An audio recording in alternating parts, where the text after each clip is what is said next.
Bonjour à tous, c'est Nathalie, ravie de vous retrouver dans cette nouvelle vidéo dans laquelle je vais m'appuyer sur une prise de conscience que j'ai eue ce matin. En fait, en écrivant un message dans lequel j'écrivais le mot « vraiment », il y a quelque chose qui m'a sauté au visage en écrivant ce mot-là, c'est la décomposition de ce mot, c'est-à-dire le vrai ment. Alors, je ne suis pas adepte des jeux de mots, des découpages, etc. Et en même temps, là, ça m'a vraiment rappelé que la vérité ment. Alors, ça peut paraître bizarre, hein, mais en fait, ça me rappelle vraiment que on a chacun notre vérité. Encore plus à l'heure de l'information, il y a tellement de choses qui circulent que parfois, on nous assène des vérités, on nous rabâche les oreilles avec des choses pour qu'on les tienne pour vraies. Et on perd parfois de vue que ce que nous pensons être la vérité avec un grand V n'est pas partagé à l'unanimité. Et que finalement, on a chacun notre vérité et que la mienne n'est pas plus vraie que la vôtre.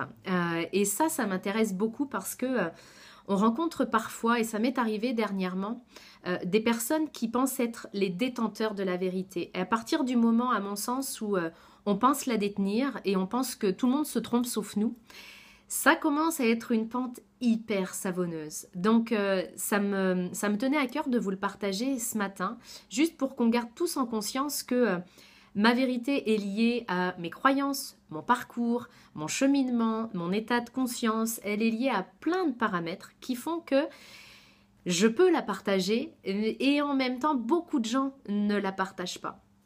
Et ma vérité n'est pas supérieure, n'est pas plus vraie que celle de quelqu'un d'autre. Et dans les moments où vous pensez détenir, où je pense détenir cette vérité, je pense qu'il y a une question qui peut nous aider.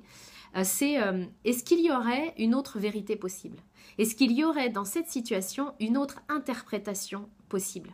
Parce que c'est une question qui élargit un petit peu nos horizons. Et si on n'élargit pas nos horizons, bah, petit à petit, ils se rétrécissent, puis on finit avec des œillères finalement, effectivement convaincus que je détiens la vérité et puis que les autres se trompent.